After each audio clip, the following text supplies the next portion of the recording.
c'est pas bon, en fait Mohamed c'est quelqu'un qui est venu disons après Jésus, c'était un messager comme tout le monde, c'était un messager, un prophète, mais lui il est venu après Jésus pour clarifier certaines choses qui n'allaient pas disons au niveau de ce qui s'est arrivé, bon, de ce qui s'est passé après Jésus, dans le sens que il y a des gens qui ont pris Jésus comme le Fils de Dieu ou bien pour Dieu, et ça c'est problématique parce que Jésus n'est pas venu avec ce message là, il est venu comme tous les prophètes auparavant et messagers comme Moïse, Noah, juste pour attester que Dieu existe et il faut se soumettre à lui. Et pour moi c'est quelque chose que j'ai vraiment disons apprécié, et c'est sûr que je chemine, c'est-à-dire que j'ai eu mes hauts et mes bas.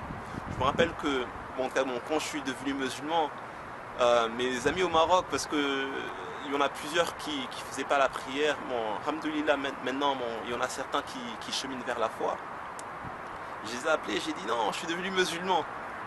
Disons, en tout cas pour eux, disons, on rigolait un peu, c'est-à-dire que je les ai dit, mais comment ça se fait que vous ne m'avez pas dit que vous ne voulez pas parler de l'islam, disons, à ce moment-là.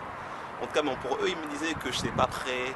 C'est sûr que quand tu es jeune, tu négliges certains aspects. En tout cas, bon, c'est pour ça que c'est important de toujours, disons, réfléchir et ne pas avoir peur de se remettre en cause et d'essayer de comprendre, disons, le sens de nos actes, pourquoi on fait certaines choses, pourquoi c'est bien d'être bon avec quelqu'un. Bon, ça c'est l'une des choses que, en tout cas, alhamdoulilah, que j'ai apprécié. Et en tout cas, bon, c'est sûr que, comme je disais tantôt, c'est tout un cheminement. Je mets haut et mes bas. En tout cas, bon, l'un des aspects que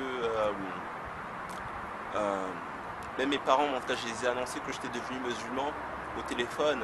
C'est sûr que c'est différent quand ils m'ont vu de manière physique, parce que j'ai là-bas, bon, j'essaie de pratiquer la sunna du prophète Mohammed sallallahu alayhi wa sallam, en portant la barbe.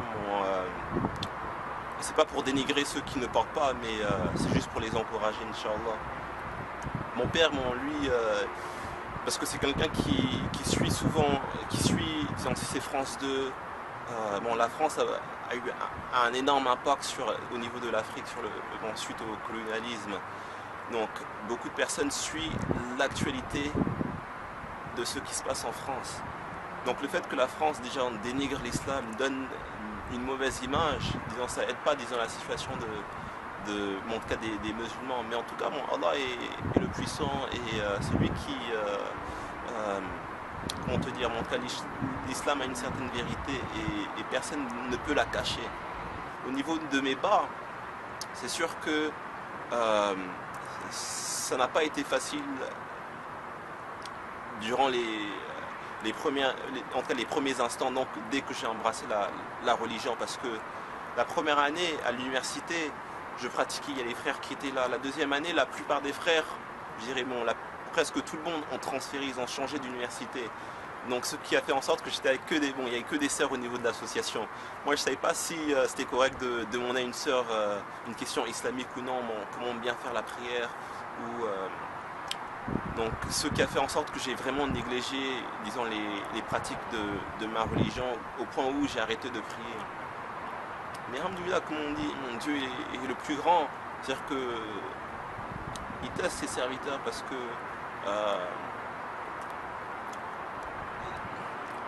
en tout cas, un individu, un musulman, ne va pas croire sans être éprouvé, disons, éprouvé et disons, passer des épreuves. Allah il nous teste pour savoir qui sont les vrais serviteurs ou non. Effectivement, j'ai eu certaines épreuves dans ma vie au point où j'ai dormi 2 nuits dans un abribus, je ne savais pas où partir. On me disait, auparavant, les frères ils me disaient que la mosquée était ouverte 24 heures sur 7.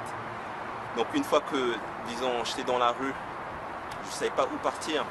Première direction, c'est de partir à la mosquée, voir, chercher refuge, disons, en tout cas, parce qu'on me disait que c'était ouvert, donc je me disais que c'était un bon moyen, notamment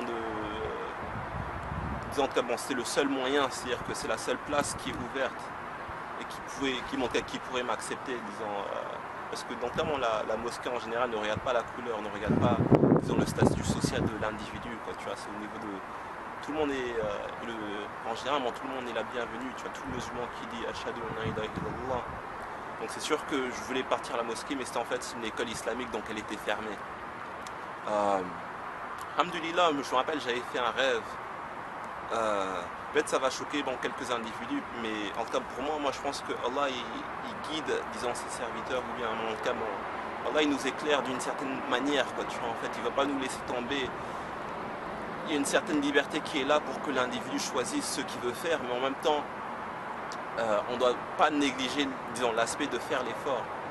Et en tout cas pour moi, je me rappelle, en tout cas pour moi, en tout cas ensuite, une fois que j'étais dans la rue, je voulais, disons, je cherchais une solution. Donc j'avais envoyé un texto à le frère Hamdoulilah qui m'avait guidé par la grâce d'Allah vers l'islam.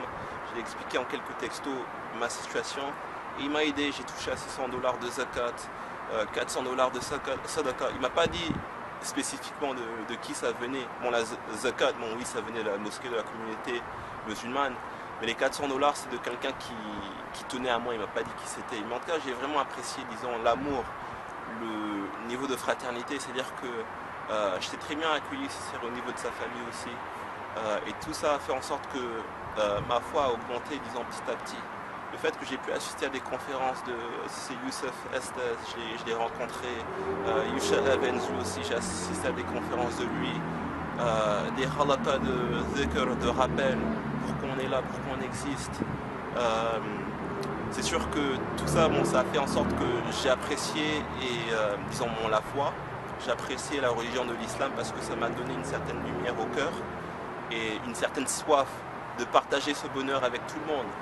Mes amis, par exemple, qui sont non musulmans, que j'ai connus auparavant. C'est marrant parce que même sur Facebook, peut-être sur mes posts, parce que je fais des rappels au niveau de tu vois, pourquoi on est là, ou des fois je partage des liens sur des liens de Coran avec mes amis, juste pour leur faire comprendre et effacer, disons, les stéréotypes qui existent, parce que j'ai pas envie qu'ils aient une image de l'islam qui est biaisée par les médias, parce que eux ils m'ont connu avant, c'est-à-dire qu'avant que j'étais musulman, ma soeur, mes frères, donc j'ai vraiment envie de, Inch'Allah, tu vois, de les partager, disons, un islam qui est assez, disons, authentique, sans stéréotypes. Mais après, effectivement, c'est à eux de décider, donc je ne peux pas forcer, disons, quelqu'un. Ma soeur, je l'aime toujours, mes parents, eux tous, je les aime, ils ne sont pas musulmans, mais disons, je vis avec. Mais je ne vais pas les forcer à accepter la religion, non, au contraire, c'est leur choix. Mais moi, j'espère seulement que, en tout cas, toute personne qui écoute, disons, en tout cas, mon témoignage, ou bien toute personne qui m'a connu, disons, en fait, comprendre, et comment dire, prennent un peu de temps pour réfléchir, pour méditer. C'est-à-dire que les choses éphémères dans la vie viennent et ils viennent, et ça vient et ça part, ça vient et ça part. Donc c'est important de vraiment, disons, méditer et de penser pourquoi on est là, parce que en fin de compte, disons, la vie, disons, si on est là juste pour s'amuser, juste pour satisfaire nos désirs, aller dans les restaurants, s'amuser, aller en boîte de nuit, écouter la musique, rigoler avec les amis, et ça s'arrête là, ou bien avec les filles, je vois pas l'intérêt de pourquoi continuer sa vie si c'est juste qu'à faire ça. C'est-à-dire qu'il faut avoir un objectif final. Donc, merci encore pour avoir écouté, disons, mon témoignage. Pour moi, ça me fait plaisir de partager, disons, mon cheminement, parce que, comme on dit, on peut tous apprendre une certaine expérience. C'est sûr que mon expérience n'est rien comparé à plusieurs personnes qui vivent peut-être d'autres épreuves, ou bien qui ont vécu plus longtemps que moi, qui ont plus, qui ont plus d'expérience, qui ont passé plus de temps. Mais j'espère que, en tout cas, mes amis, tout d'abord, parce que c'est mes amis, ma famille, toute personne qui écoute puisse en bénéficier. Inch'Allah, comme j'ai dit, nous en tant que musulmans, on n'a pas de haine, on ne dénigre pas les autres religions, on les apprécie. Mais malheureusement, ce qui est un peu, disons, dommage, c'est que les gens qui ont hérité une certaine religion ne se remettent jamais en question, ou bien très difficilement, ou bien ils acceptent des choses telles qu'elles sont sans se poser des questions. Et ça, c'est dommage, parce que je pense qu'on nous a donné un certain cerveau pour réfléchir, pour méditer, pour pour réfléchir, c'est-à-dire ne pas croire sans comprendre. Si on croit sans comprendre, c'est-à-dire que je pense qu'on a échoué. En tout cas pour moi, c'est un peu ça ce que je voulais dire. Je vous remercie. Et Inch'Allah, j'espère voir tout le monde, disons, un jour parce qu'en fin de compte, moi je souhaite le bonheur pour tout le monde, hein, donc j'espère que tout le monde puisse en bénéficier. Inch'Allah, voir tout le monde un jour, parce que en fin de compte, chaque expérience que je vois, en tout cas chaque personne que je rencontre aussi, j'apprécie parce que c'est un échange mutuel, on apprend de l'autre. Inch'Allah, j'espère que j'ai pu partager, disons, le message de l'islam avec vous de manière claire et précise. Inch'Allah, après c'est à vous de choisir, Inch'Allah. Merci encore et salam alaikum.